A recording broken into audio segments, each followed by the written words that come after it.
Well, hello, my YouTube fellas and gals. So these are the books that are on sale for the day. These are all $1 a piece. They're all Harlequin Presents and romance because we are in the month of February for Valentine's Day. Most of you know the details, and so I don't sound repetitive. I'll leave all the information at the end, and it'll also be in the description below. But this is book number 1. This is called The Spaniard Seduction by Ann Mather. This is a 2002 copyright. That's what the book looks like. This is what it's about. The price of seduction is what was it possible Cassandra had a son even though she'd been married for less than 24 hours before she was widowed? Her brother-in-law Enrique de Montoya was caught off guard. He couldn't forget he tried to stop the short-lived marriage between Cassandra and his brother by seducing her himself. So that is book number 1.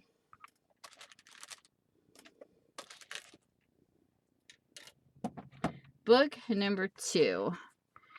We have His for a Price by Caitlin Cruz, and this says larger print at the bottom. This is a 2014 copyright. That's what the book looks like. And just so you see the difference in font styles compared to, or I should say, it's not a whole lot bigger, but it is. This is the first one, and this is the bigger.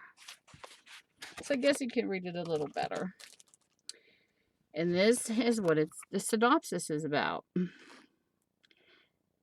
Greek tycoon Nicodemus Stathis was never able to forget beautiful heiress Maddie Whitaker. Some of these names. And now, 10 years of delicious tension later, Nick finally has her right where he wants her. Maddie's once powerful family dynasty now lies in ruin, and only Nick can offer them a solution with vows. She might not have a choice, but Maddie refuses to be the sacrificial queen to his king. But Nick's slow, deliberate seduction wears down his new bride, and the word checkmate lies on his lips like a promise. So there is book number 2. And even if you don't buy from me, if you have a Kindle or a Nook, these are great. I read you the synopsis, you go find the books if you're interested. Book number 3. We have 1 Hour of Magic by Melinda Ross. This is a 1988 copyright. This is what the book looks like. And this is what it's about. The words echoed in Holly's mind, reminding her that she was still simply the spoils of ancient bitter contest between feuding brothers. It seemed a cruel twist of fate that having lost her beloved Robert, she should now be dependent on his brother Daniel for a home and a job. Robert, who had been full of light love and laughter, while Daniel was dark, brooding, and so very bitter. But Christmas on Long Island went right to the heart of things, and Holly began to learn that his very superficial judgment she made. So there we have book number 3. Book number 4 is A Naked Flame by Charlotte Lamb. This is a 1984 copyright. It's got some writing in the front. It's got some age pages. And this is what it's about. Christy had been far too young and intoxicated with love when she and Logan had married. He'd wanted a family. She needed some time to pursue her career. After their painful breakup, Christy had resented carrying Logan's child, but now her son was even more vital to Christy's happiness than her career as a famous film star had ever been. And she wouldn't let Logan use lies and gossip to take Kid away from her. Losing Logan's love had almost destroyed Christy. She couldn't bear to lose their son as well. So this is book number 3, or 4, I mean. Book number 5. Janet Dailey must have been really popular because I've seen a lot of her books. But some people do collect these, and so I started kind of grouping them together. This is Big Sky Country by Janet Dailey. It is a 1977 copyright. That's what the book looks like. This is what it's about. It doesn't matter what else you do. Reardon's mouth twisted into a cold smile, but don't be a fool and marry her.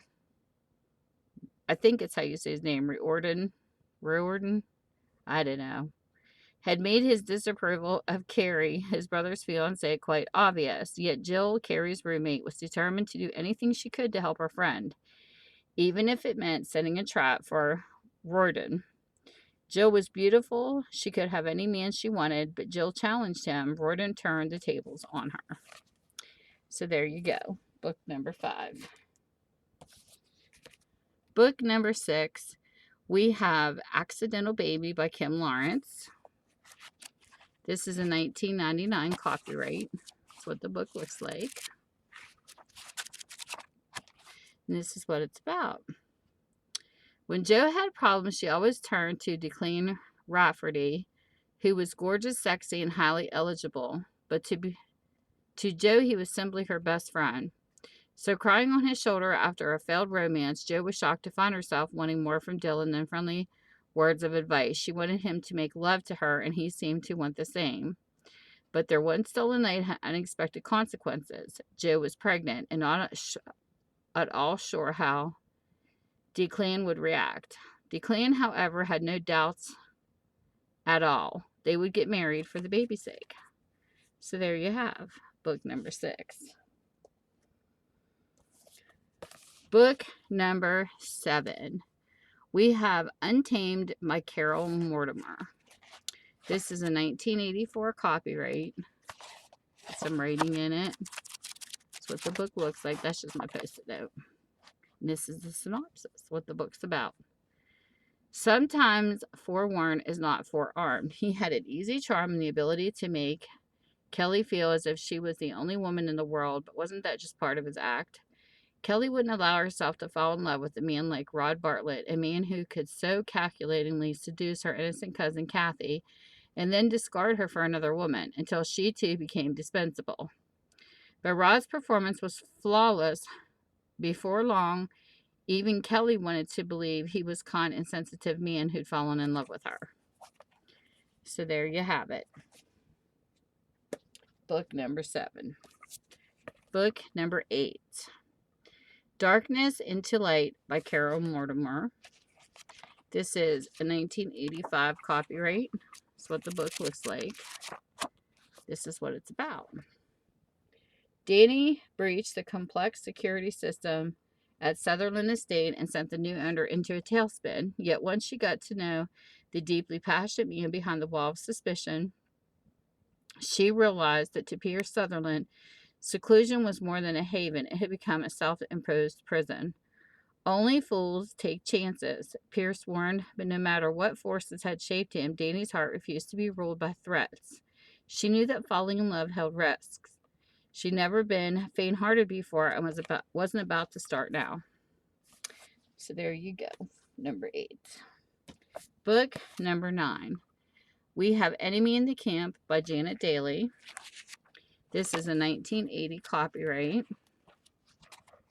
That's what the book looks like. Pretty good shape for being from the 80s. This is what it's about. Victoria Beaumont was looking forward to relaxing on Mechanic Island at a family summer home. But all thoughts of relaxing fled when she discovered that her father Charles had invited Dirk Ramsey, his ruthless newspaper articles, threatened to damage Charles' political career. Perhaps if Dirk got to know the Beaumonts better, he would change his views. Victoria didn't want to know him better. True, Dirk Ramsey was the most attractive man she'd ever met, but any interest he showed in her was purely for the sake of journalism. So there is book number 9. Book number 10, and the last book in this video, is The 6-Month Marriage by Penny Jordan. This is a 1985 copyright. It's got some writing and some aging. The book looks like this is what it's about. A 6-month marriage, a quick annulment. Blake Sefton had married Sapphire to acquire her father Cotswold's farm, and at first she'd been too besotted with him to realize that his passion burned for his mistress Miranda, not for his virgin bride.